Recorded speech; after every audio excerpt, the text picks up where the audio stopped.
Ustedes ya conocen, a Sergio Saike, ¿no? Un perro modelista desde su juventud, que no ha dejado, en la medida de sus posibilidades, de cultivar, de profundizar su gusto, por el que en Europa es el hobby número 1. Sí, el perro modelismo. Como en tantas otras ocupaciones, es difícil establecer cuál o dónde será el final de aquella que comenzamos a hacer. Normalmente se comienza con un sencillo tren y algunos tramos de vías, y luego, de a poco, se añaden otros tramos, señales, luces, nuevas locomotoras y vagones. Y así, Sergio Saike y sus amigos fueron internándose en este mundo que sobrepasa los límites de esta maqueta. Claro, ellos también saben de qué origen son las características mecánicas de los modelos reales, en qué países son usados y hasta los recorridos que describen. Y sí, es la única forma de disfrutar una actividad, ¿no? Volcándose por entero a ella, buscar completar los detalles, la armonía, la realidad, pero a escala. Y para esto, para extender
mientras vemos la imagen de cómo realmente él trabaja en lo que es la limpieza para mantener en perfecto estado todo el funcionamiento, la sincronización de esta maqueta. Recordemos que el principal gusto de Sergio no es solo disfrutar del movimiento de los trenes, ¿no? Tanto gusto como eso le proporciona justamente el hecho de tener el conocimiento y la habilidad para poder extender este mundo incluso más allá de las fronteras reales y de las imaginarias. Armar vías, túneles, estaciones. Para entender, como vimos ese universo de cables y transformadores que se extienden callados debajo de la mesa, y no se disfruta solamente de un resultado, sino de un proceso. No es el final, sino el camino.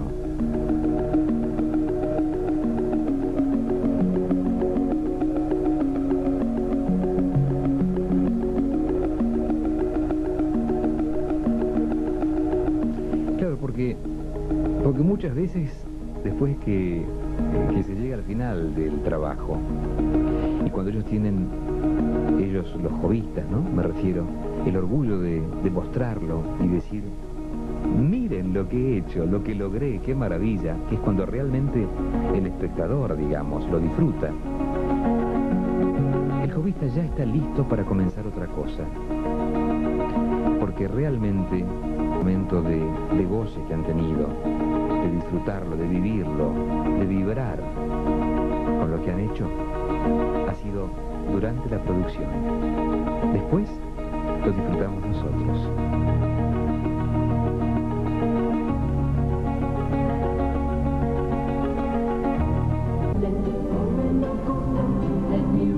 Interesante ver esto también. Como en ocasiones hemos visto los cables que salen, cómo se hace toda esta ingeniería del movimiento, ¿no? Para de alguna manera servir de entorno y adorno, claro, al tren, al ferrocarril. Cada uno de estos paisajes además nos lleva a un lugar ideal. Fíjese esa maravilla. Con la gente caminando, si parece que cada uno de ellos cobrara vida. Subimos a uno de esos vagones, ¿no? Y nos encontramos entre personas que quizás desearíamos ser. Mientras observamos el trabajo de esa grúa, el camión volcado. Impresionante, impresionante. Todo situado entre árboles y verdes. Esa vida se repite al ritmo de distintas locomotoras que se combinan en recorridos con montañas y lagos. Las pequeñas estaciones, las terminales. La idea de cada una de estas maquetas es poder llevar al espectador por todo el recorrido, invitarlo a que busque los detalles y descubra cada escena, como hacemos nosotros, descubriendo, por ejemplo, ahora cómo está armado todo esto, cómo funcionan, ¿no? Estos sistemas de grúas, de guinches. Porque como ven, casi todo tiene movimiento.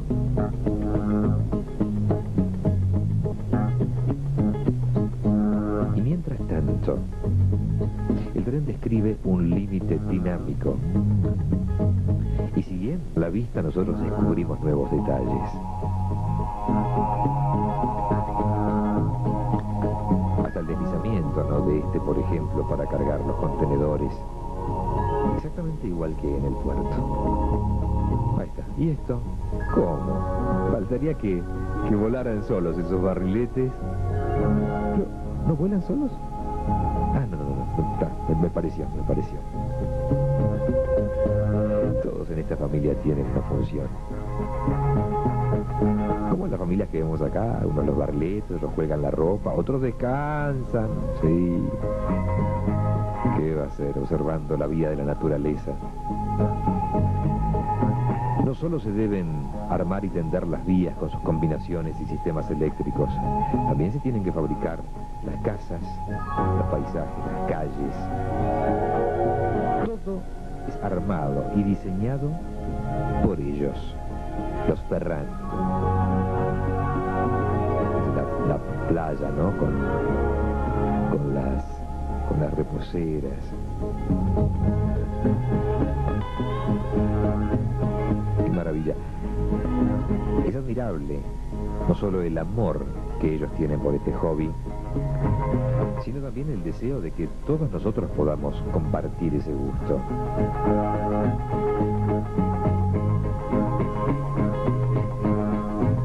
Y es impresionante, ¿no? Y no, la cámara recorre incansablemente esto y sigue descubriendo detalles. La bicicleta, por ejemplo, el señalero.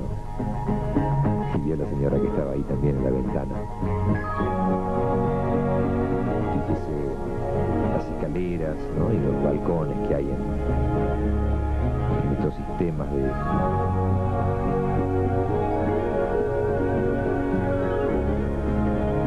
destilería, ¿no? Por eso están los carteles también, como corresponde, diciendo que hay peligro inflamable, aceites calientes, mientras la locomotora y su formación sigue recorriendo. En fin, cada maqueta tiene una nueva sorpresa, un secreto La de esta todavía no se lo vamos a revelar. Pero en próximos informes, seguramente usted lo podrá ver. Aquí, en Tiempo de Hobbies.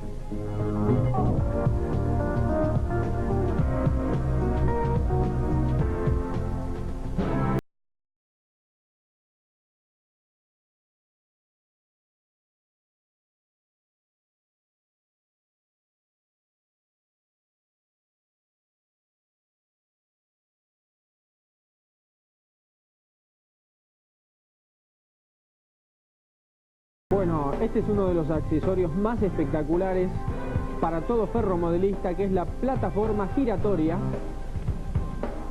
donde vemos la operación en la que se guarda la locomotora en los talleres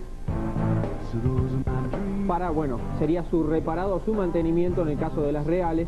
Fíjate, Gabriel, entró una de las locomotoras, ahora la plataforma, exacto, se pone en forma tal que sale la que estaba al lado. Robert, ¿qué controla todo esto? Un sistema computarizado, el cual está automatizado con todas estas funciones. Bueno, lo que vemos, y aprovechamos para agradecerle al señor Roberto Milú por estas imágenes, son justamente, decimos bien, unas imágenes generadas por la empresa Märklin, una de los tantos fabricantes de ferromodelos que existen en el mundo, más precisamente en Alemania.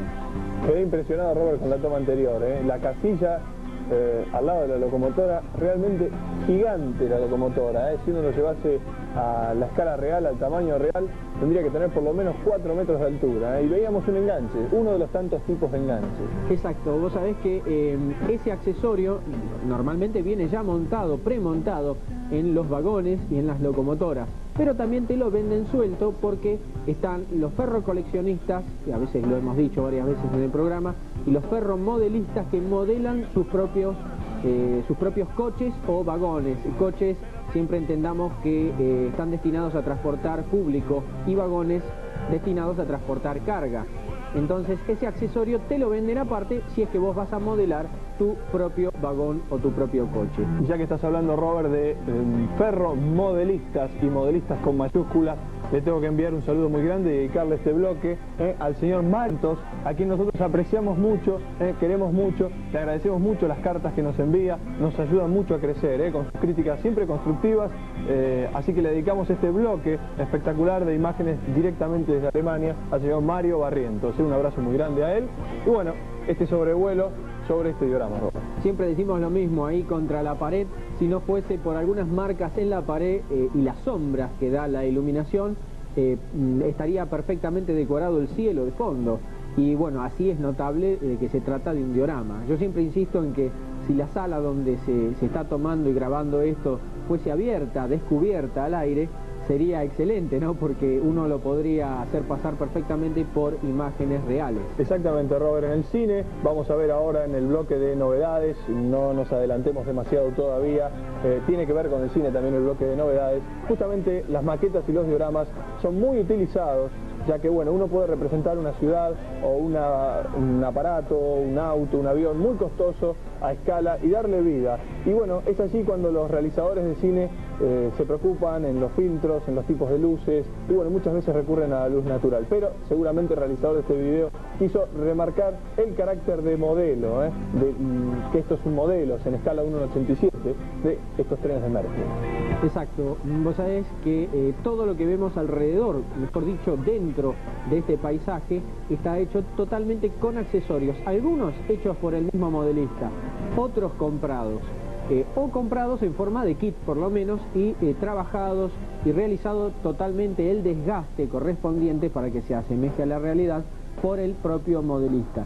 Fíjate que inclusive en las montañas, en los árboles que se ven en las montañas, tenés distintos modelos y te los venden, no solamente hechos, sino te venden las ramas, por ejemplo, y el tronco, y te venden el pasto o el material para hacer la copa y el pegamento correspondiente, y vos lo haces según la época del año o la zona geográfica que quieras, porque vos podés tener zonas que están nevadas y zonas donde podés representar un paisaje de la primavera. Exactamente, mientras acá tenemos al señor Antonio Batrela, el presidente de la Asociación Lomas de Aeromodelismo, que reclama su cartón de Araldite. El hombre tiene que dirigirse a la calle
todo lo que busca para el Museo Presidente Sarmiento, del barrio de Belgrano.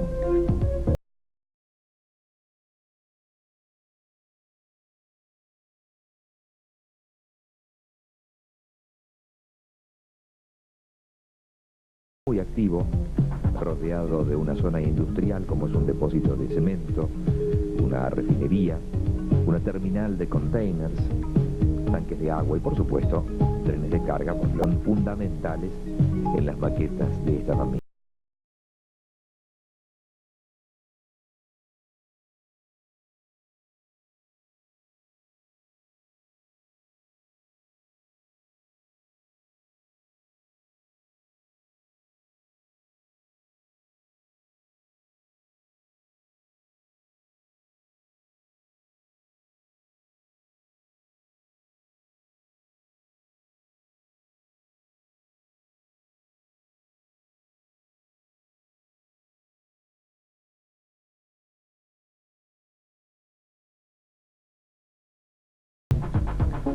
Porque lo maravilloso de quien o quienes realizan una maqueta es que se pueda fantasear con ella, siempre se permite ese detalle. Por ejemplo, han realizado todo el trabajo en escala, todo responde a un equilibrio, pero no quisieron un agua sucia, llena de basura, de elementos contaminantes, como normalmente se ve bastante seguido en nuestro río. No, ellos quisieron justamente algo ideal. Un puerto con aguas limpias. Quizás esto no pueda ser real, no importa, está en la fantasía. Fíjense que nos falta algún pescador deseoso de lograr alguna pieza rica y alimenticia. Y muy cerca una playa ideal también, ideal. Los aspectos sobresalen de estas maquetas. Y como dijimos, el agua es perfecta, tiene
de los trenes y de otros elementos.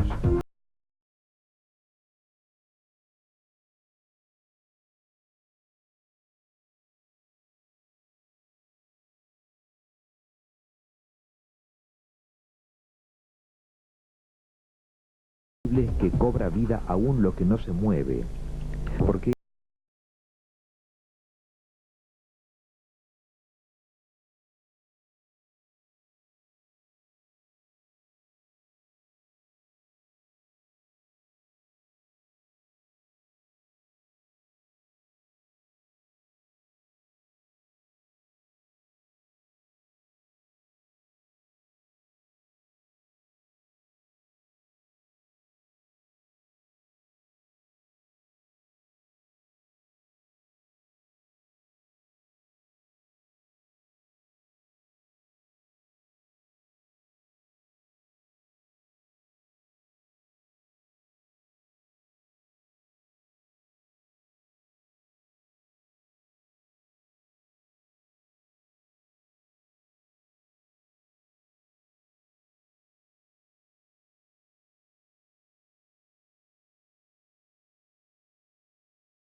Estamos ubicados en el Museo Histórico Sarmiento. Para los que viven en Capital o Gran Buenos Aires, estamos hablando de las calles Cuba y Juramento, aquí en el barrio de Belgrano. Lo que estamos viendo es un diorama en funcionamiento. Hemos visto muchos de imágenes traídas de Alemania, pero el que vemos está hecho aquí en la Argentina. Todo lo que vimos y aprendimos qué es lo que existe en el mundo también existe aquí en nuestro país. Exactamente, de la mano de Enrique Ferrán, Susana Ferrán, Carlos Ferrán y Juan José Romanela, son las familias, mejor dicho, que se dedican a este trabajo. Un trabajo artesanal que es el de la realización de tendidos y maquetas, dioramas, en definitiva, ferroviarios, con detalles, Roberto, a destacar. Los que siguen el Hobby Show, seguramente estas imágenes les resultan familiares. Pero bueno, año a año, la familia Ferrán y la familia Romanela nos sorprenden con los logros que van realizando a lo largo de los años. Fíjate vos, de noche, la ciudad, luces, todo esto, Robert, tiene más de 780 lámparas en miniatura. Vamos a ver algunos datos estadísticos. La construcción de estos dioramas, de estas maquetas, insumió más de 3.200 horas de trabajo. Vemos por allí también árboles en la parte derecha de la pantalla. ¿Sabés cuántos hay en total? No. 730. Y seguramente, bueno, nosotros nos estamos fijando en la información que nos brindó la familia Ferrán y Romanela el año próximo pasado. Este año seguramente hay más. Nos han contado que hay muchas novedades. Bueno, nosotros no se las vamos a transmitir todas por Hobby Show. Simplemente es refrescar en nuestras mentes esta maravilla que ha logrado esta gente y que este año, una vez más, se han vuelto a mejorar. Sí, señor. Aparte de lo lindo, no solamente la parte de la faz ferromodelista, que es lo que más nos atrae, sino también todo el entorno. Vos fijate incluso los colores con los que, por ejemplo, están detallados ese parque de diversiones. Exactamente, tenés bancos, iglesias, estas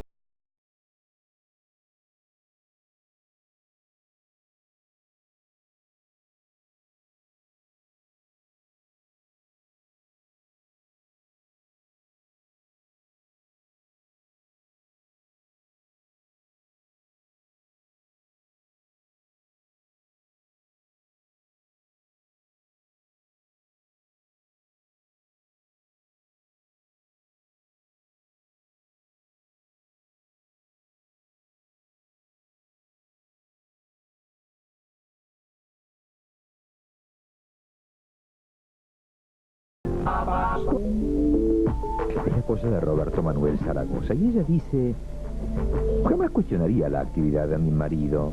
Claro, porque él es feliz haciendo maquetas y yo disfruto acompañándolo, disfruto viendo cómo las hace. Es que es un gusto verlo trabajar con tanto esmero, con tanto esfuerzo a veces. La historia de Roberto Manuel Zaragoza no difiere mucho de la mayoría de nuestros maquetistas. Claro, casi todos, al igual que él, se iniciaron muy pequeños y como parte de sus juegos de chicos. Y él nos dice: esto se lleva en la sangre, nace con uno. Yo recuerdo que era pequeño y ya realizaba mis juguetes con cartón, tijera, pegamento. Y sigo utilizando el mismo sistema. No hay otros productos tan nobles. Tenía yo 12 años cuando realizaba réplicas con total facilidad. Y siempre, eso sí, les daba una apariencia de robustez, ¿no? Siempre me gustaron que parecieran fuertes, compactas, duras, a pesar de que eran de cartón. Como buen hijo de españoles, está lleno de anécdotas. Tiene muy presente que él hacía unos aviones en cartón muy bonitos. Su padre, por ejemplo, que tenía un kiosco, los colgaba y los vendía. Los vendía a 10 centavos cada uno. Es lógico, en aquella época, qué sé yo, decía que no había la variedad incluso de kits plásticos que existen hoy, y entonces por eso los chicos se volvían locos por tener uno. Y si mi padre se los vendía. En fin, su infancia no ha quedado totalmente atrás. Al contrario, guarda buenos recuerdos de aquella época y de alguna forma la ha trasladado a este tiempo actual, porque no ha dejado de hacer réplicas, no ha abandonado su pasión por las maquetas. Ha incursionado en todo tipo de vehículos civiles y militares, sean aviones, barcos, trenes y además alguna que otra figura.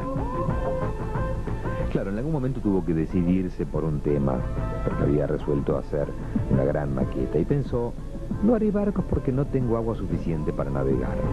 No haré aviones porque no tengo campo para volar. Y entonces decidió hacer una maqueta ferroviaria, levadiza, ubicada contra la pared de la cocina para que no molestase. Pero todo lo que está sobre ella fue realizado por él.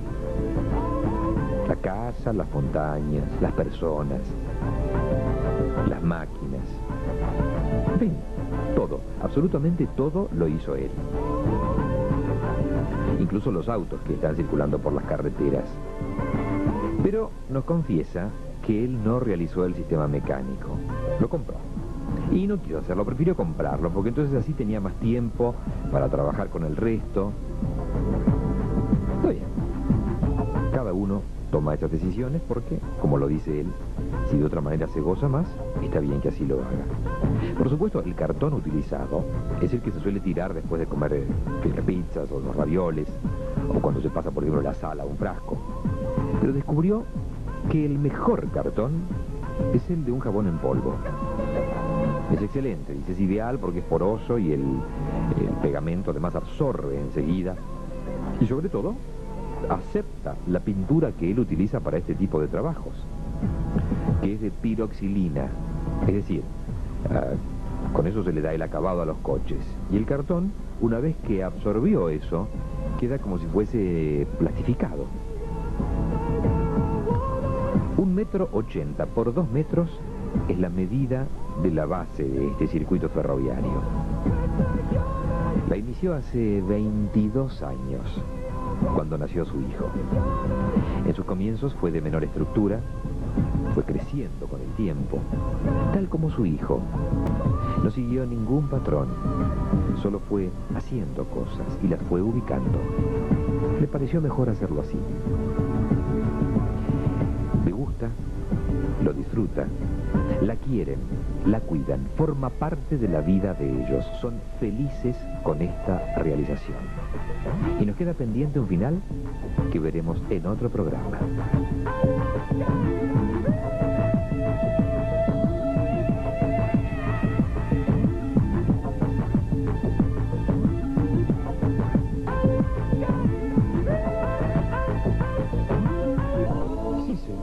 Sí, señores, estamos con el ingeniero José Romañola en su banco de pruebas. En toda gran industria, nos dice, es fundamental chequear el funcionamiento de los elementos antes de ubicarlos en la maqueta. Recordemos que el ingeniero es uno de los integrantes de una gran familia de maquetistas jovistas y que el iniciador de todo ello fue su suegro, el doctor Ferrand, quien realmente lo ha acompañado en todo. Volviendo a la pieza en sí, se trata de una locomotora. Y nos cuenta, tienen incorporada una plaqueta similar a las que están instaladas en la maqueta, que están construyendo. Nos dice, controla la posición de los trenes. Es bastante simple, porque para ello se aprovechan los campos magnéticos que tienen los motores, ya que tienen imanes permanentes en los casos de corrientes continuas o electroimanes en los casos de locomotoras, como la que él está lubricando. Para esta tarea, él utiliza, como usted lo ha visto, Rififi, casa y auto. Los motores son de corriente alterna, de manera que esos campos magnéticos son muy fáciles de detectar utilizando sensores de campos magnéticos que son elementos electrónicos llamados, sensor de efecto Hall, que se vende en las casas de repuestos electrónicos, por ejemplo. Esta plaqueta lo que hace es detectar el pasaje de cada locomotora. Lo guarda en la pequeña memoria. Es así, relativamente simple, hecho nada más que con transistores. Él puentea una de las pistas para simular la existencia de una locomotora y hacer el test de la plaqueta. La plaqueta, si bien es bastante confiable, ya tenía unas cuantas horas de uso antes de cualquier demostración o exposición, él la desarma, imagina posiciones de la locomotora, puentea alguna de las pistas, y así llega a la conclusión sobre si el sistema funcionará o no. Es fundamental el banco de pruebas porque esto le permite saber si el sistema es el indicado. Son sistemas universales en los cuales se reemplazan las uniones entre pistas por cables, y si bien no tiene la prolijidad que puede tener una plaqueta terminada, es muy útil para hacer algo rápido, modificarlo la cantidad de veces que uno quiera, y una vez que funciona correctamente, se fabrica ya el elemento final. Con esa plaqueta se está armando el sistema de combinación para el parque de diversiones. Y nos cuenta que es posible hacer funcionar hasta 80 locomotoras sobre una misma vía sin necesidad de aislarla. Es todo un sistema de trenes en el cual en la misma vía funcionan totalmente independiente una de la otra. Y haciendo cosas realmente interesantes, como por ejemplo tener una locomotora detenida con las luces encendidas largando humo, cosa que con los sistemas antiguos no era posible porque todo estaba conectado en conjunto. Y desde que el precio de las computadoras en el mundo bajó y se transformaron en elementos accesibles, se fueron incorporando al hobby en general, incluso a los trenes eléctricos que antiguamente no dejaban de ser un motorcito nada más, y empezaron a tener más electrónica que electricidad. Incluso se ha llegado a incorporar televisión a las máquinas. Hay locomotoras que tienen una cámara de video en la cabina y son cámaras que surgieron a la vida en el mundo de la medicina, así que se pueden manejar desde otra habitación y a través de un monitor. Realmente es notable. Por último, nos cuenta que la escala es 1 en 87, conocida como H0, según los distintos autores. Y se encuentran mezclados países, orígenes, años.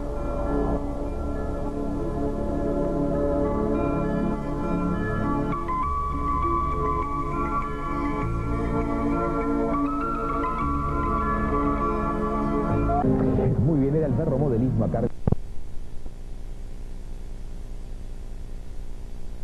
Que ver con el sistema de funcionamiento de la realización no es sencillo, es nada sencillo.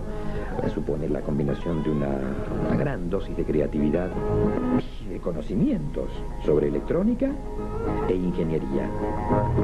Claro que la tarea puede hacerse un poco más fácil si tenemos en cuenta que ha sido llevada a cabo por una familia que en su totalidad se dedica al desarrollo de este hobby.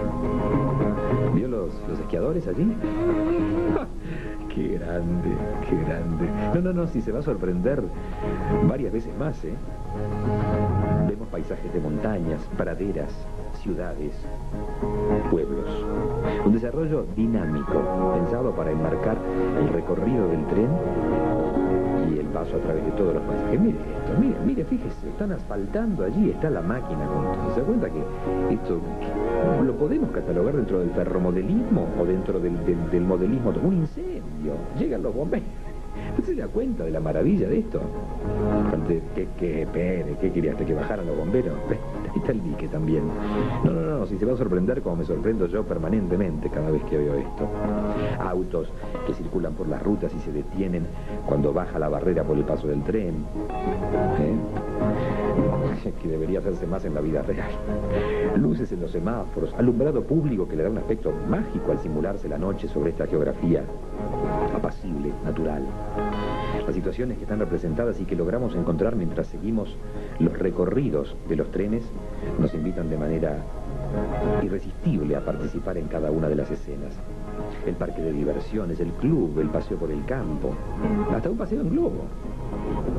Nada, absolutamente nada en esta maqueta deja de asombrarnos, no solo por la manera en la que los elementos de la realidad han sido recreados, sino también por, la parte técnica, como dijimos, el tablero que comanda los cambios de vías, la velocidad de los trenes, las células fotoeléctricas con la que está equipada toda la ciudad, toda, íntegra.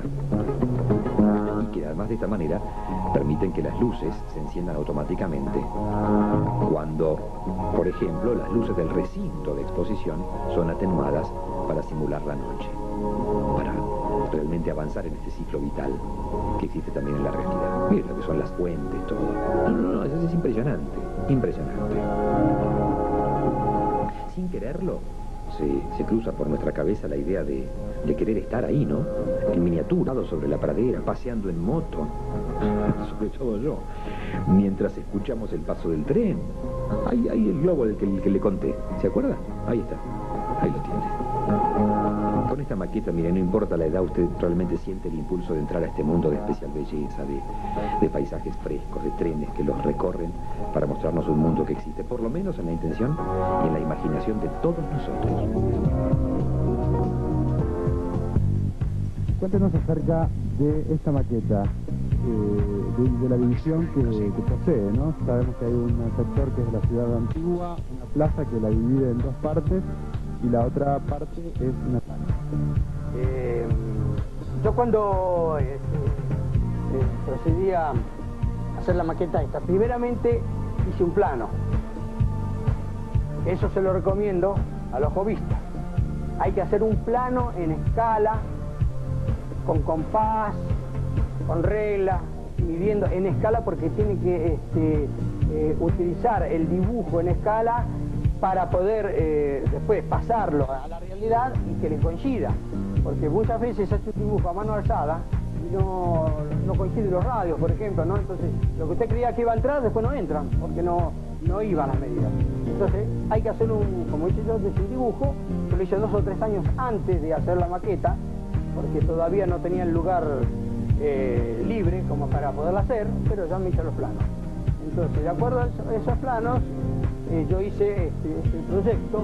Es un proyecto que no existe en ningún lado, es simplemente algo que a mí me gustaba, como hice el Far West, o hice la parte antigua y moderna de la ciudad, ¿no es cierto? No tiene ninguna relación con nada, es algo ficticio, ¿cierto? ¿En qué año está ambientada la ciudad, bueno, la parte antigua? Esta está más o menos ambientada en el 30, de 30 para adelante, ¿no? Y esta es una ciudad contemporánea, moderna. Vemos que tiene un modelo de tranvía inclusive. Claro, el modelo de tranvía de la época, también a la época, los coches, camiones, etcétera. Eso está todo de acuerdo a esa época aproximada, ¿no? Y la perna, bueno, la fui haciendo como la parte cerca de la estación con los edificios altos, después yéndose hacia el fondo ya queda como un parque, se va alejando de la ciudad, lo que me pedí. ¿Tiene modelos nacionales? Tengo modelos nacionales. Veíamos uno recién del ferrocarril Belgrano. Exactamente. Tengo un cargamento completo, un tren de carga completo, en versión nacional, y un tren de pasajeros también en versión nacional. Cuéntenos acerca del modelo de la locomotora que estábamos viendo recién. Bueno, esta locomotora venía al país en el año 50, en adelante, porque este modelo salió en el año 48 en Estados Unidos. Pero acá venía bastante rápido, había un importador que traía los elementos ya dentro del año que se fabricaban, estaban acá. Pero eran muy caros, muy caros. Bueno, y esta locomotora, como le decía, viene el manual de esta forma. Viene fundida en plomo, hay que sacarle la rebaba, hay que pintarla, y después toda la parte del chasis, movimiento, sistema de válvulas, ruedas, todo hay que armarlo. Las válvulas hay que remacharlas, viene con unos remaches muy chiquititos. Es muy trabajoso y no es para cualquiera. Es una Barney, es una Mikado. Esta es la Super Mikado. Estaba en estándar, sistema estándar y sistema de lujo, que venían con más detalles. Esta es la Mikado de lujo, ¿no? Volviendo al diorama, ¿recibió ayuda de familiares o amigos en la construcción o lo construyó usted solo? Tengo 5 hijos y ninguno de ellos me siguió. Desgraciadamente lo tuve que hacer yo solo todo. Solo, completamente. En cambio usted sí siguió a su padre, ¿no? Mi padre era ferroviario, yo de muy chiquito al ferrocarril y después se jubiló al ferrocarril, y cosa que nunca se me dio. Mi papá podía llevarme al ferrocarril a ver, por ejemplo, no, él trabajaba porque trabajaba por necesidad del ferrocarril, pues no era por el hobby. A mí me gustaba ir al hobby. Por ejemplo, mi papá me llevaba independiente a ver los partidos cuando era pibe, y yo me iba arriba de todo y me iba a ver la locomotora como hacía maniobra ahí atrás en Avellaneda, ¿no? No me atraía, me iba a ver, me traía el tren. ¿Qué le diría usted a la gente que está por iniciarse en este hobby? Es decir, respecto de qué necesita para comenzar en cuanto a materiales y además en cuanto a ganas, ¿no? Bueno, primeramente hay que gustarle, ¿cierto? Tiene que tener la intención del tren, como a otros les gustan los barcos o los aviones, ¿no es cierto? Pero esto se puede iniciar una cosa comprando o bien un set básico, o puede ir comprando de a poquito una locomotora, vagones, algunos vagones, algunas vías, ya vías preformadas, como para iniciarse en algo, como para no aburrirse.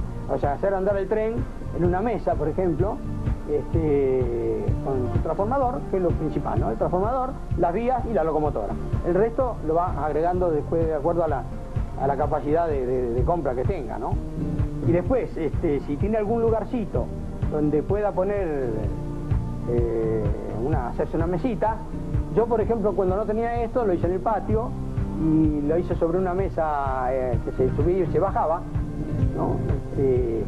Donde cuando dejaba de trabajar la subía y no ocupaba lugar. Después tuve la oportunidad de tener este lugar acá, bueno, ya saqué todo de ahí, desarmé todo y me vine acá, ¿no? O sea que uno siempre está trabajando en esto, arma, desarma, ¿no? Y el hobby es así, el hobby es hacer siempre trabajo, siempre le falta algo. El día que usted termine, ya se perdió. Tiene que tener...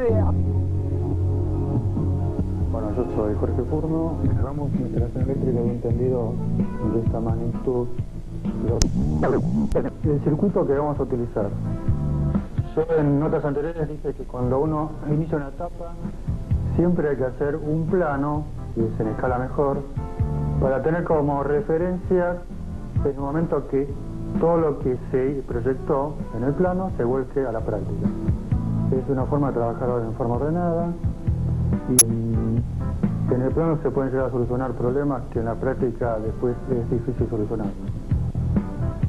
La instalación eléctrica en este tendido está compuesto por un circuito que está alimentado por una sola fuente de alimentación. Pero ese circuito tiene tres alternativas según este proyecto. Acá hay un óvalo, hay un 8 y hay dos lazos invertidos. Vamos a empezar hablando sobre las herramientas. Las herramientas que necesitamos es un alicate, una pinza de punta, un destornillador, soldador, estaño, pistola de encolar. Los cables tienen que ser, por lo menos para la alimentación de vía, de 1 milímetro de sección como máximo.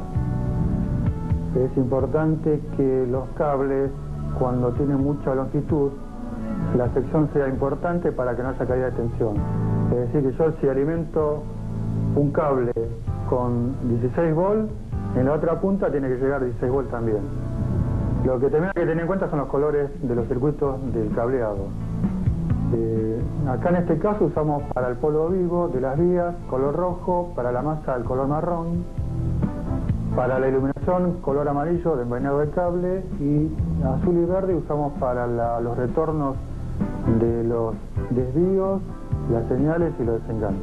Nosotros estamos acostumbrados a operar tendidos con el sistema tradicional, que es una fuente de alimentación, que aquí a través de una perilla nosotros variamos la tensión que alimenta la vía. O sea, a medida que nosotros movemos la perilla, variamos la tensión de la vía, y el motor que tiene las locomotoras van a andar en distintas velocidades de acuerdo a la tensión que recibe. Ese es el caso del sistema tradicional que tenemos, comúnmente usamos en Argentina.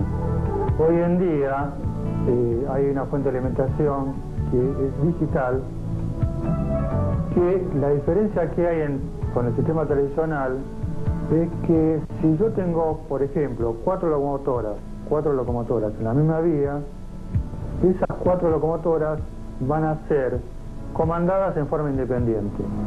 En el caso tradicional, si yo tengo 4 locomotoras en la misma vía, las 4 locomotoras van a andar de acuerdo a la tensión que me manda la fuente de alimentación. Si me manda 10 volts, el tren la locomotora va a circular a una cierta velocidad, todas iguales, parejos. Y además el sentido de circulación también van a ser todas iguales. En el caso digital no. Yo tengo 4 o 5 locomotoras, o por ejemplo un sistema digital puede llegar a comandar 80 locomotoras a la vez.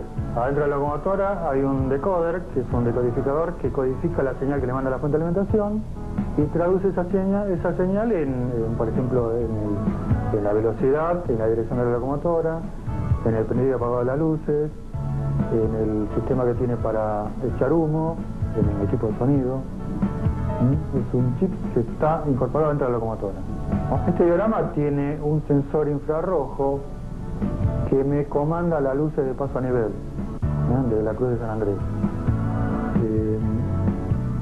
Además, con el sistema infrarrojo, que es un sensor muy confiable, nosotros podemos automatizar las señales.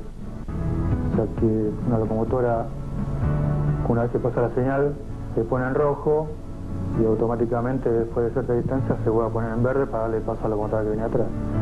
En cuanto a los sistemas de alimentación, volviendo, ¿no?, al tema, tanto el digital como el tradicional, ¿pueden convivir tranquilamente sin ningún tipo de incomodidad para la persona, digamos, que opera con el circuito? Ningún problema. En el tablero, en la consola, yo tengo una llave que está indicada acá como modo, que con la llave yo selecciono si quiero hacer andar la fuente de alimentación con el sistema tradicional o si quiero hacer andar el tendido con el sistema digital. O sea, yo en la llave elijo. Para un lado es sistema tradicional, para el otro lado es el sistema digital.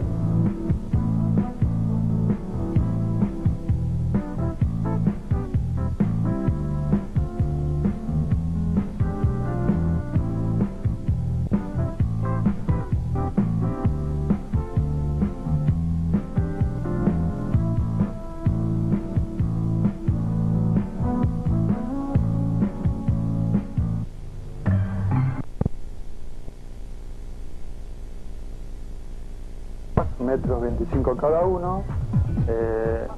Total del tendido este es de 4,50 metros por 1,40.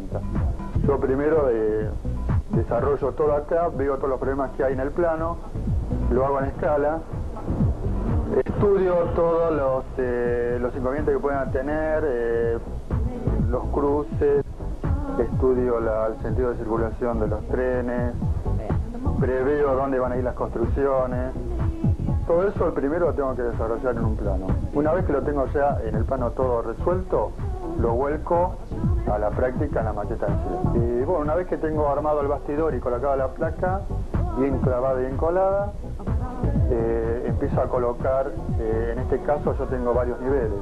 Empiezo a colocar los tacos de madera, siempre uso madera de pino chileno, ¿no? Y bueno, una vez que nivelo y tengo en cuenta las pendientes, hay que tener en cuenta las subidas y las bajadas. Una vez que tengo todos los tacos colocados, bien nivelados, comienzo a colocar lo que es la base de la vía. En este caso usé madera tipo chapadur. Bueno, el chapadur es empezar a cortarlo, darle la forma de cómo van a ir colocadas las vías. Bueno, una vez que coloqué el chapador sobre los tacos de madera, viene la parte de colocación de los rieles. Hay que tener muy en cuenta cuando uno coloca las vías de hacer una junta de dilatación, que se llama. O sea, las vías no tienen que estar pegadas unas con la otra, sino dejar una separación para que puedan trabajar con la temperatura, que puedan dilatar y contraerse de acuerdo a la diferencia de temperatura. Si nosotros no ponemos la junta de dilatación, días muy calurosos, las vías no tienen lugar para expandirse y se empiezan a levantar. Eso es un problema bastante grave porque hay que despegar todo y empezar a armar todo de nuevo. Porque la junta de dilatación es muy importante. Las curvas tienen que ser lo más suave posible para que locomotoras grandes puedan doblar perfectamente bien. Acá lo que estamos viendo ahora es la etapa, digamos, de carpintería y colocación de vías. Yo lo que hice acá es, bueno, ir tirando los cables de las señales y los desvíos y los desenganches, abajo, van todos los cables ya colocados hacia abajo, y una vez que termino esta etapa, todos los chicotes que me quedaban abajo se van uniendo a través de lo que se llama la línea de alimentación. Yo acá, por ejemplo, tiré una línea con un hilo para que tenga bien alineados los rieles. Eso es muy importante. También hay que tener muy en cuenta el nivel. Puse un nivel de agua para nivelar también todas las vías. Es muy importante que las vías estén bien niveladas, bien alineadas, tener en cuenta la junta de dilatación y tener en cuenta las curvas que no sean muy pronunciadas y curvas y contracurvas. Esta es una consola que se maneja a través de pulsadores y de llaves. En este sector de acá voy a colocar la fuente de alimentación. La fuente de alimentación va a haber de dos tipos. Va a estar la fuente de alimentación tradicional, que usa Marklin, y otra fuente de alimentación que va a ser digital. Bueno, acá está ya calado donde va a estar el lago. Toda la zona de montaña va a estar acá. Todo esto de acá hasta donde está el puente aquel va a ser todo montaña. Y la montaña va a tener una altura aproximadamente así, ¿no?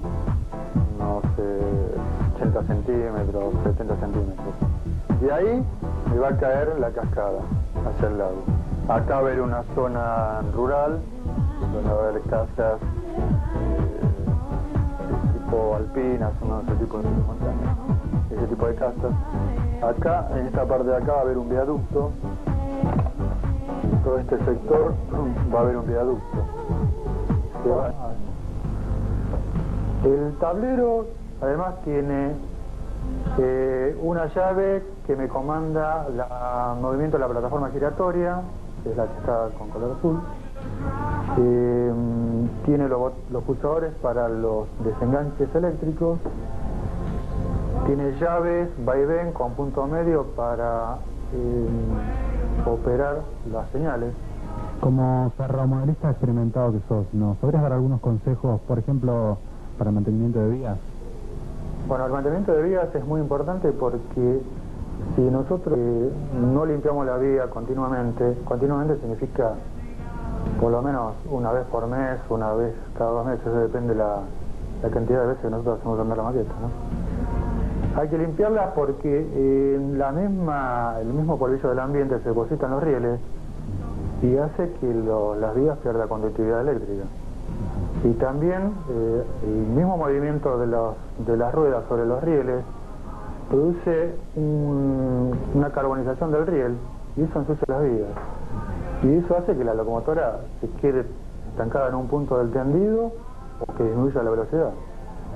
Entonces conviene o comprarse un limpiavías, que se puede conseguir en cualquier casa de hobby, o si es un tendido muy chico, limpiarla en forma manual, usando lija al agua lo más fino posible. Todo lo que vimos hasta ahora es la parte más fea de la maqueta, porque es todo muy técnico y uno no ve nada lindo.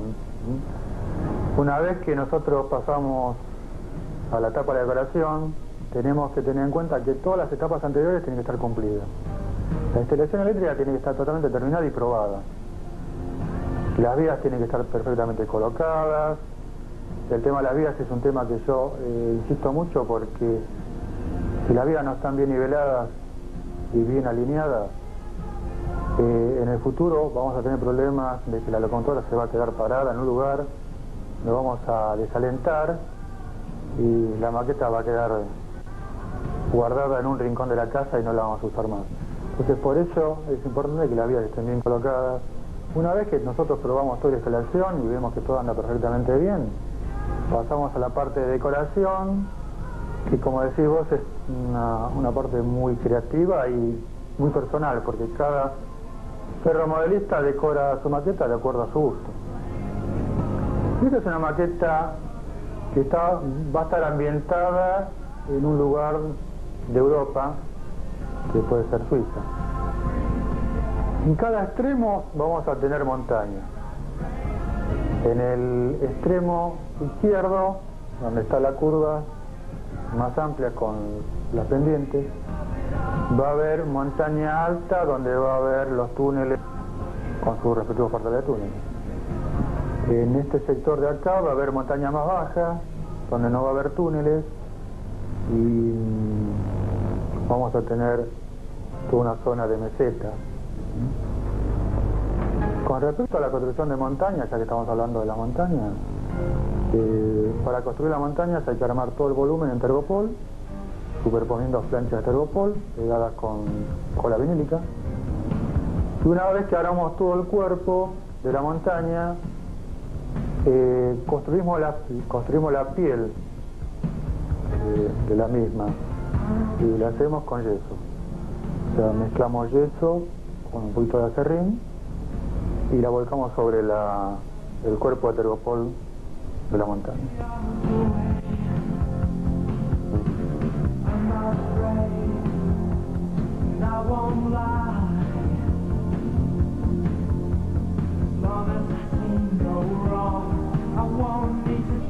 Las lámparas tienen que ser no iluminar mucho, y tampoco iluminar poco. O sea, la intensidad de luz tiene que estar adecuada a la escala de la maqueta. Cuando iluminamos por dentro una casa, tenemos que tener cuidado que la casa de plástico no se vea la luz de la lamparita que está metida ahí adentro, ¿no? O sea, si se ve a través del plástico la luz, es aconsejable pintar de negro la parte interna de la casa, para que no se vea a través de la pared de plástico la luz que tiene conectada por interno. Eso es con respecto a la iluminación de la maqueta. Después tenemos la iluminación del alumbrado público, que es la iluminación de las calles, las carreteras, que también tiene que dar elementos adecuados para cada maqueta. O sea, si esta maqueta es europea, tenemos que usar postes de alumbrado del estilo europeo. Y también tenemos que tener en cuenta las torres de iluminación en el sector de servicio. Y la iluminación del material rodante. La iluminación del material rodante hay que tener en cuenta cuando tengamos iluminados los vagones, ¿no? Los coches pasajeros. En este caso, el sistema digital nos permite tener luz constante en los coches pasajeros, como vemos acá. O sea, los vagones están detenidos y la iluminación de los vagones sigue estando. Y esa es una de las ventajas que tiene el digital. Tener la luz constante en los vagones y la iluminación de los locomotores también. Todo lo que sea el agregado de personajes, vehículos, a la maqueta le da una riqueza muy importante. Uno cuando ve vehículos y ve personajes, es como que la maqueta está funcionando, que está viviendo. O sea, todo eso le da vida a la maqueta. Con respecto a los vehículos, por ejemplo, si nosotros dejamos los vehículos en un lugar determinado, bueno, se verán en la posición en que lo dejamos. Pero hay empresas de ferromodelismo que fabrican vehículos que se mueven, que tienen movimiento. Eso también es muy interesante. Todo lo que sea movimiento en una maqueta le da vida. Si nosotros podemos colocar vehículos que se muevan en la maqueta, sería lo máximo, ¿no? Efectos especiales en la maqueta hay muchísimos. Se puede trabajar con respecto a la iluminación, se puede trabajar con movimiento de vehículos, inclusive acá se le puede agregar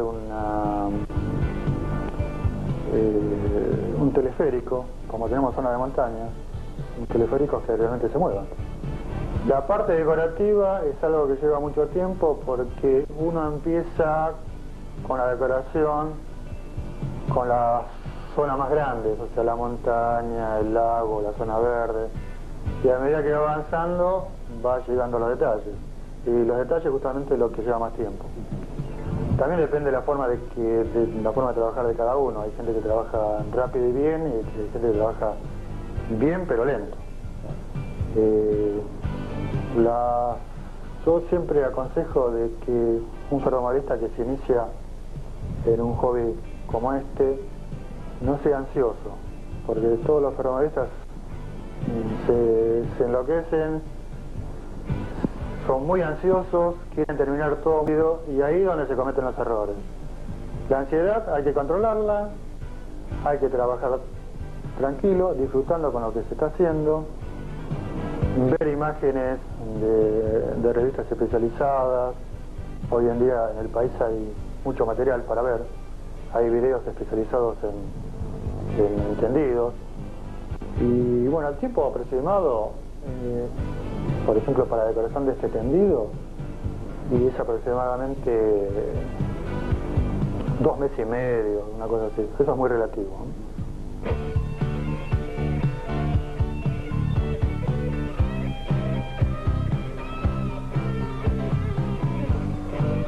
A partir de que mi padre me regaló un tren Lima. En ese momento eran los trenes que estaban de furor en la Argentina. Era un trencito chiquito, 2 vagones y una locomotora, y con eso fue el primer tren que tuve.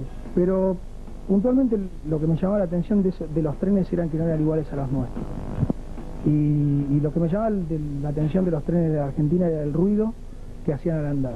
Era algo que me llamaba la atención y me motivaba a ir a pararme en la estación y mirarlo. Cuando me regalan el primer tren eléctrico, lo primero que hago es comparar la locomotora con la locomotora que circulaba en el país y me daba cuenta que no era igual a nuestra. Entonces seguí haciendo coleccionismo de trenes en miniatura, tratando en algún momento de llenar un catálogo que era inllenable porque todos los años aparecían más modelos cada vez. Entonces veía que me faltaba algo, que era tratar de hacer algo que fuera igual a nuestro.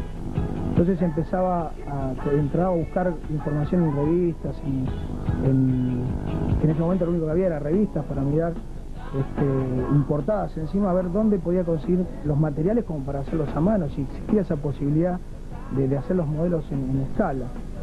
Y bueno, y así dando vueltas seguía comprando trenes que me parecían a mí que podían llegar a ser iguales a los nuestros, y en mi cabeza rondaba la idea que eran iguales a los nuestros. No eran ni el color ni las medidas, porque yo los veía muy chicos respecto a los vehículos nuestros. Entonces, hasta que en un momento llegué a la Asociación Ferromodelista y bueno, y ahí tomé conocimiento de que toda la gama de materiales que existía para poder modelarlos en escala.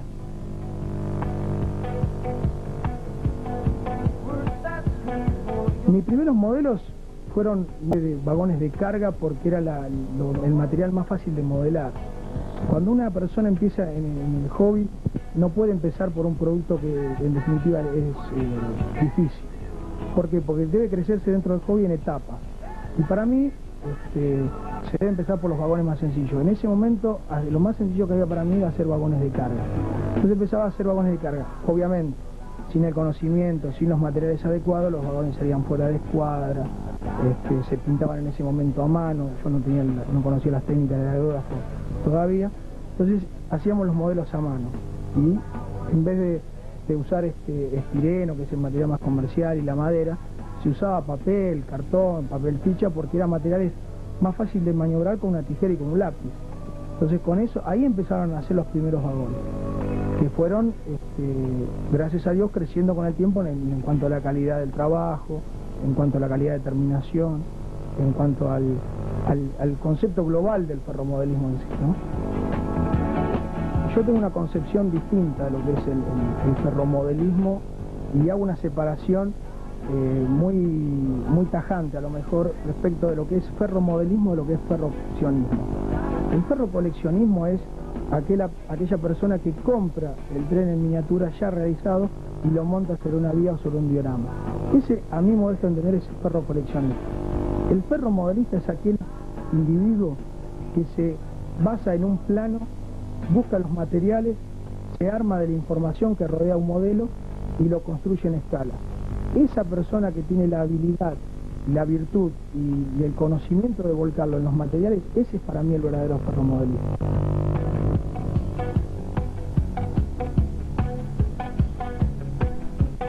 Y dentro del ferromodelismo están las diferentes tendencias que hay. Está el ferromodelista americano, el europeo y el nacional. El europeo y el americano tienen una gran virtud. Gran parte de los equipos a modelar están hechos en escala, con lo cual su capacidad modelística se ve facilitada por un montón de elementos que hay en el mercado. En cambio, el ferromodelista, que tiene la la alegría de modelar nacional, tiene que enfrentar una serie de obstáculos que son los materiales, los planos, la falta de información, los conocimientos a lo mejor, que no se da porque, digamos, el ferromodelismo, se ha creado todo un mito alrededor del ferromodelismo, ¿no?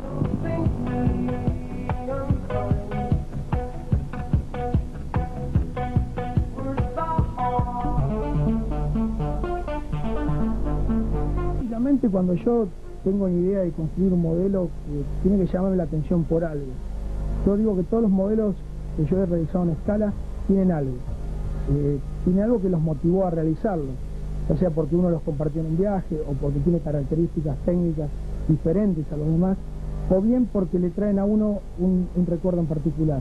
Yo particularmente me inclino a modelar por el Ferrocarril General San Martín, tanto en su etapa anterior, que era el Buenos Aires a Pacífico, el Gran Oeste argentino, como la etapa del Ferrocarril San Martín y su posterior privatización. El Ferrocarril San Martín me encanta modelarlo porque tenía vehículos y locomotoras que no existían en otras líneas. Era diferente. Diferente fue su historia, diferentes sus conceptos ferroviarios, y diferente es todo lo que lo rodea al Ferrocarril San Martín. Además supongo que influía el hecho de que lo tenía cerca. Claro, el hecho de vivir cerca de una playa tan grande como la de Alianza, acá en Santos Lugares, me facilitaba mucho el conseguir las fotos, conseguir los planos, porque para armar un modelo, amén de la motivación que debe existir para hacer el modelo en sí, debe existir también toda la información que rodea el modelo. Desgraciadamente no hay mucha información guardada en los archivos ni muchas fotos de un modelo. Entonces, ¿qué tiene que hacer uno? Desgraciadamente tiene que ir a una playa de maniobras con una cinta métrica, un papel y un lápiz y tomar las medidas del modelo real. Acompañarlo con fotografías, desarrollar el plano en escala, buscar qué material se adapta mejor a lo que uno quiere lograr. Y todo eso es una sumatoria de tiempo que a lo mejor muchos modelistas no lo tienen en cuenta. Porque cuando nosotros he tenido la suerte de escribir artículos para revistas, nosotros ya al futuro ferromodelista le damos ciertos elementos ya cocinados. No lo mandamos a la playa Maniobras a buscar información. Ya afortunadamente la tiene en una revista. Que es lo que desgraciadamente no había en el momento en que yo empezaba. Yo tuve que hacer muchísimas visitas a las playas Maniobras relevando los vehículos ferroviarios. Y por eso me he nutrido de un archivo bastante importante de lo que sea documentación, planos y medida de los vagones. La mayoría de mi trabajo es en escala H0. Y he hecho algunos modelos puntuales para algunos amigos en particular en escala N. Pero me gusta la escala H0 porque primero es la que más materiales se consiguen en el mercado y aparte porque es una escala que se comparte con un montón de gente. No es solamente que no es una escala particular de Mario, sino que es una escala que tiene para el mercado muchísimo potencial porque el 99% de los productos que se ven en el mercado son los H0. Entonces eso te da un marco de mercado muy grande y que luego te puedes meter algunos elementos por ahí. En tu etapa de modelista, en esa de armador de los modelos, ¿cuándo empezaste y hasta ahora cuántos modelos has construido aproximadamente? Empecé a modelar cerca de octubre del año 86, que fue cuando ingresé a ASME. Ahí empecé a construir mis primeros modelos. Desde esa época hasta hoy debo haber hecho unos 380 piezas en forma totalmente artesanal y con algunos vehículos modificados, los cuales muchos están hoy en día en mi casa y muchos afortunadamente se han sido regalados amigos, hemos encargado proyectos en conjunto, entonces parte de esos materiales lo tienen. Yo creo que deben rondar las 380 piezas, y la mayoría de ellas dentro del Ferrocarril General San Martín. He hecho modelos de otras líneas porque determinados amigos me lo han pedido, porque me han sugerido, o porque hemos encargado un proyecto en conjunto, como son el tren de la Trochita Jacobacci Esquel, hecho en escala T0. Son proyectos que encaramos, no encaré yo solo, es un proyecto, digamos, de un grupo de trabajo, y bueno, en ese grupo de trabajo cada uno asumió una tarea, y bueno, la mía fue la de armar los modelos en escala, y bueno, la otra gente fue la de proveerme el material o de proveerme la fotografía sobre los videos de los viajes. Todo eso hizo que el equipo de trabajo se conformara no solamente una persona. Esa es otra ventaja que tiene el ferromodelismo. Se puede compartir. Yo trabajo con un grupo de gente con la cual nos reunimos habitualmente los fines de semana y compartimos todo lo que sea técnicos, conocimientos, por el simple hecho de pasarse una foto o un plano. Eso contribuye al ferromodelismo, porque dentro de ese mito que yo recién te hablaba de que hay modelistas que no te cuentan las técnicas de cómo hacer un modelo. No hay secretos dentro de eso. La mayoría de Las técnicas son del hobby en general, del aeromodelismo, del ferromodelismo, del modelismo naval. Dentro de todos los modelismos hay técnicas que son compartidas. De pronto, el ferromodelismo tiene un agregado que ese tren en algún momento se mueve. Y tiene que tener ciertas licencias técnicas, por así llamarlas, que el modelo tiene que soportar. El modelo, aunque no lo creamos, se va desgastando por el uso, las ruedas se van marcando, por el hecho de circular por un tendido ferroviario, y aparte porque tiene un trajín en escala muy grande. Entonces el modelo tiene que estar hecho robusto, tiene que ser, digamos, tratar de llevar el modelo real del prototipo a la escala lo más posible en escalas, en tamaños, en todo.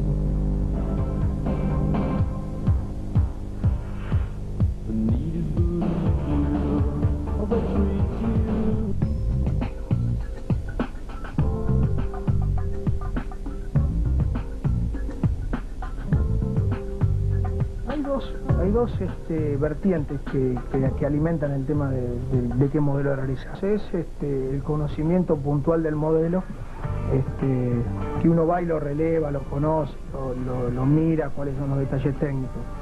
Después de eso viene la etapa de la medición y la toma fotográfica, y después de eso viene el hecho de hacer el bosquejo o el plano en escala. Y si no, si el modelo ya alguien lo relevó en su momento o alguien hizo algo particular de ese modelo, entonces nutrirse de esa información que tiene otro modelista para lograr el modelo propio. Después, dentro de cada modelo, uno puede elegir la técnica que le guste, si lo va a hacer en plástico, si lo va a hacer en madera, o si lo va a hacer en metal, como hacen algunos modelistas mucho más avanzados, ¿no? Yo particularmente me nutro de la información, los planos, las fotos. En algunos casos de los coches muy antiguos me baso en bosquejos, sobre todo de los interiores de los vehículos, me baso del conocimiento de la gente que ha vivido afortunadamente esa época. En los coches de madera que he hecho del tren El Cuyano, me he basado mucho en los comentarios de un amigo Norberto, que tiene casi 80 años, que me ha hecho todos los bosquejos de los modelos, entonces cómo eran las tulipas de adentro, los asientos, qué performance tenía los vidrios biselados y todo eso. Porque desgraciadamente eso no hay documentación, entonces me toca remitir al conocimiento histórico de una persona. Eso también contribuye al ferromodelismo porque te hace una idea global, pero también pormenorizada, de cómo era un modelo por adentro. Entonces, una vez recopilada toda esa información, que depende del modelo cuánto tiempo lleve, va a ser cuánto tiempo le dediques. Entonces, una vez que está decidido el modelo, que ya uno decidió, que le gustó, que lo vio, o porque tiene alguna especificación técnica, uno ya realiza los planos y busca los materiales para trabajar. Elegido los materiales o pensado gran parte del vagón o del coche para realizar, uno ya empieza a cortar el estileno o la madera y ya empieza a performar el vagón para que vaya quedando en escala, ¿no? Hace ya más de 10 años entonces que estás dedicándote a este hobby, concretamente el de armar modelos. Y has viajado mucho en ferrocarriles argentinos, digamos, para recabar información. Yendo entonces ahora al tema de los ferrocarriles argentinos, ¿cómo ves el hecho del mantenimiento del material rodante y los ferrocarriles en general en Argentina? ¿Ha evolucionado o ha decrecido en estos últimos años? Básicamente yo he tenido la posibilidad de viajar en trenes de larga distancia durante la época de ferrocarriles argentinos. Y en esto la opinión de un modelista o de un aficionado de los trenes argentinos puede ser puede estar viciada de cierto amor por los trenes y que a pesar de que mucha gente no le disgusten o haya creído que los trenes no son importantes, nosotros siempre tenemos nuestra cuota de posibilidad de que los trenes puedan mejorar. Desgraciadamente la Argentina por las políticas aplicadas perdió los trenes de larga distancia. Yo que he tenido la posibilidad, gracias a Dios, de viajar por casi todo el país en tren, lo que notaba en cada viaje de trenes, que la llegada de un tren a un pueblo era un vehículo de cultura. Todo eso desgraciadamente se perdió en todo este proyecto de privatización de los trenes. Pero por otro lado se ha ganado en algo muy importante. Todo el tema del servicio metropolitano de ferrocarriles ha avanzado con el mismo material y con el mismo mantenimiento que han tenido antes, han mejorado. ¿Por qué? Porque ha cambiado la política de dirección. Pero se ha perdido ese valor importante que era que un pueblo muy chiquito en determinada zona del país esperase con alegría, a lo mejor a las 2, 3, 4 de la mañana un tren, y era algo muy importante para ese pueblo. era un vehículo de cultura.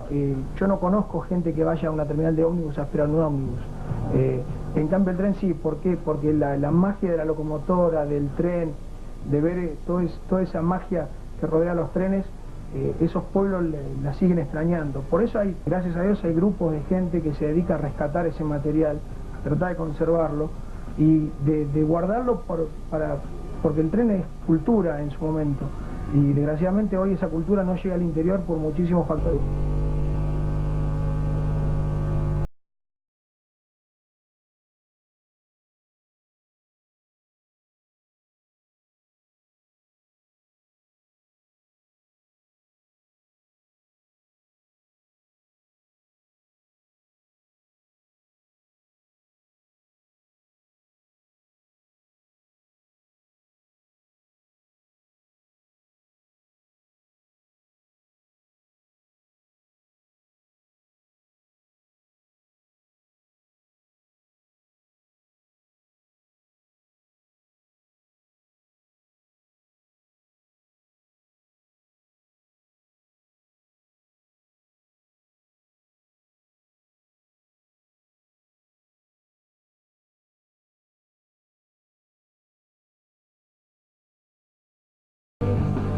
Y lo que me llamaba la atención de los trenes de Argentina era el ruido que hacían al andar.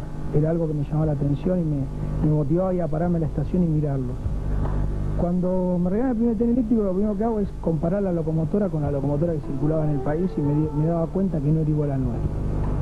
Entonces seguí haciendo coleccionismo de trenes en miniatura, tratando en algún momento de llenar un catálogo que era inllenable porque todos los años aparecían más modelos cada vez. Mi padre era ferroviario, yo de muy chiquito al ferrocarril y después se jubiló en el ferrocarril y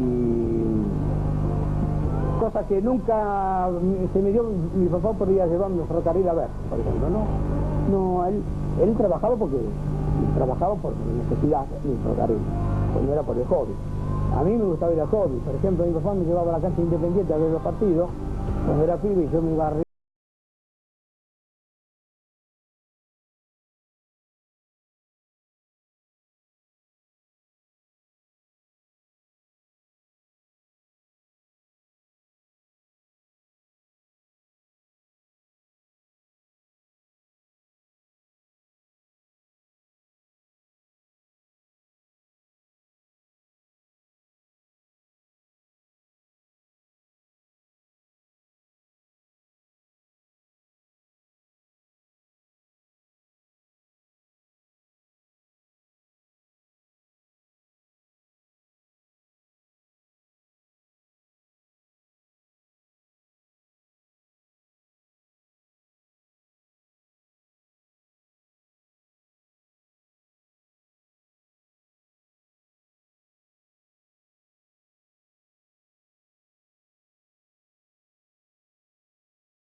todas las tardes, me iba al fondo, me trepaba algo y estaba viendo operar las locomotoras, haciendo maniobras. Era una época en que la actividad ferroviaria en el país era muy importante, había un tráfico de mercaderías muy grande, evidentemente, o sea que en cualquier momento en que yo me asomara a través de la pared veía alguna actividad ferroviaria. No viví, porque yo soy del 26, así que en plena guerra, cuando los ferrocarriles eran muy importantes como abastecedores de material de guerra, yo tenía 18, 15 años aproximadamente, ¿no es cierto? Creo que no hay edad. Para el ferromovilismo no hay edad. Es decir, yo creo que inclusive para chicos 12 años, 14 años, porque van a necesitar conocimientos de electricidad, van a necesitar ingenio.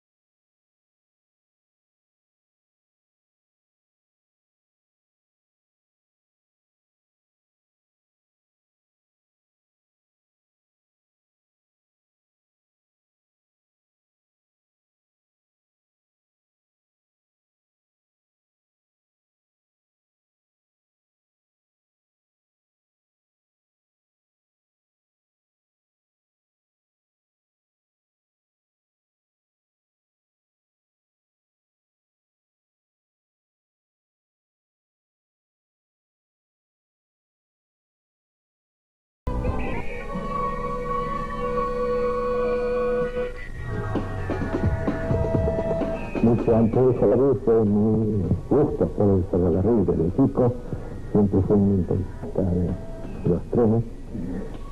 Durante mi carrera de ingeniería se dio la circunstancia de trabajar una cantidad de años en el ferrocarril San Martín, la parte final, evidentemente el tema siguió siendo el mismo. Y después de unos años, aprovechando un viaje de turismo a Oriente, llegué ya listado con los primeros materiales para poder construir una maqueta de este tipo. Y de ahí en más, a lo largo de distintos viajes, fui trayendo otro material que me ha permitido completar todo este conjunto que ustedes verán después. También he encontrado acá en Buenos Aires, en distintos locales, según las circunstancias y posibilidades. En el año 89-90 me fue recomendado el señor Ricardo Martínez como un muy buen maquetista. Me puse en contacto con él y llegamos a un acuerdo para realizar esta maqueta. Se construyó a lo largo de 2 años y medio aproximadamente, y realmente me da una gran satisfacción por la calidad, digamos, de ejecución de la obra.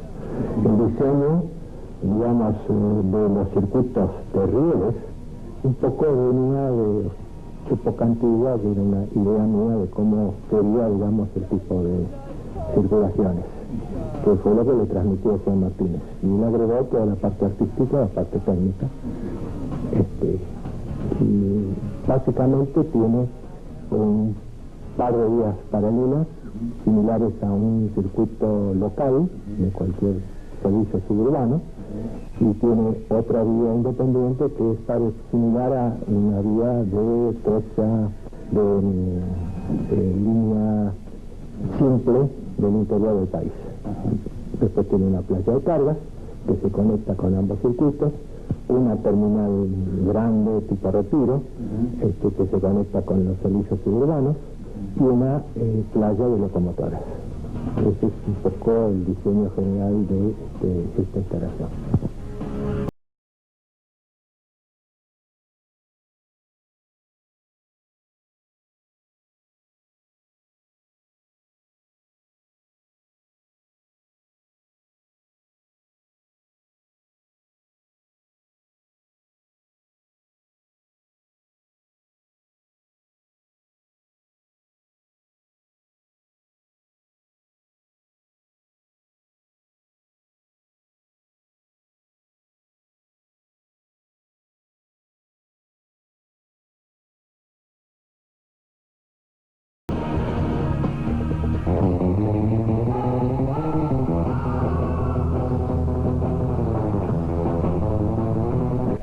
Por bastante tiempo era uno de los big boys del Union Pacific, que en un viaje de mi hijo a Estados Unidos hace unos años me la compró en Nueva York.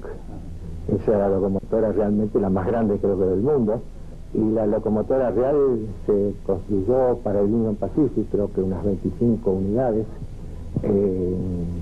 para poder vencer grandes pendientes en la zona central de Estados Unidos, las montañas rocallosas, que fue durante la época un poco anterior y durante la época de la última guerra mundial. Por supuesto, hoy en día están ya fuera de servicio, algunas en algunos museos. Así es. Fue muy interesante durante la época de construcción, y lo que aún todavía me falta, que es la iluminación, colocar señales y algunas otras cosas. Pero realmente lo que más me interesa es la parte operativa, o sea, la circulación de trenes, eventualmente alguna maniobra, pero básicamente es la parte operativa.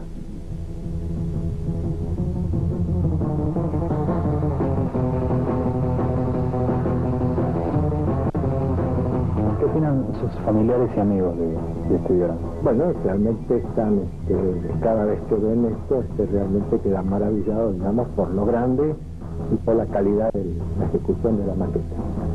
¿Juegan? No, ninguno de ellos juega. En realidad mi hijo un poco se cree que estos son karpings. Así que cada vez que toma el mando descarrilan.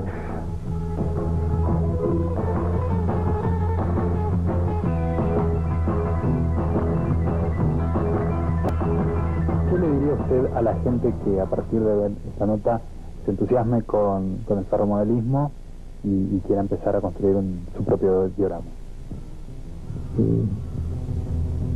Un poco, yo creo que hay varios enfoques. O sea, uno es el material a comprar. Una recomendación que le daría yo es tratar de orientar hacia el lado americano, donde hay muy buen material y está a muy buen precio, quizás mejor que el de otros orígenes. Llegar a armar un poco una idea de qué es lo que quieren, que algo tiene una gran relación respecto al espacio disponible, y después conseguirse un buen maquetista.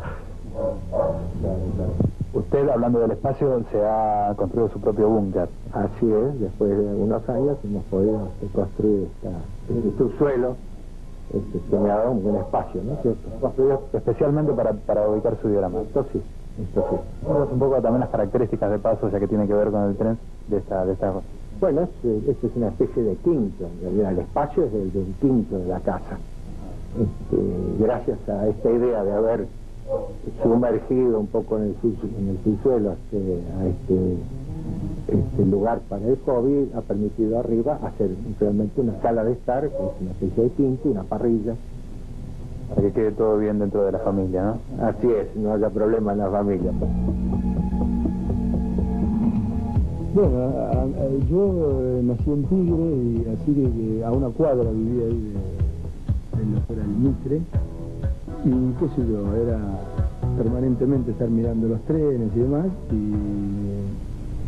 y bueno, qué sé yo, el tren, el vagón, inclusive llegué a ver algo, ¿no? Me acuerdo, muy chiquitito, y es más, me gustaba, era una cosa que me impresionaba, y a partir de ahí la inquietud, ¿no? Y me acuerdo que viajé en camarote y siempre me llamó la atención los vagones, los trenes, y por eso que me dediqué más a esto, ¿no? Que a otro hobby, ¿no?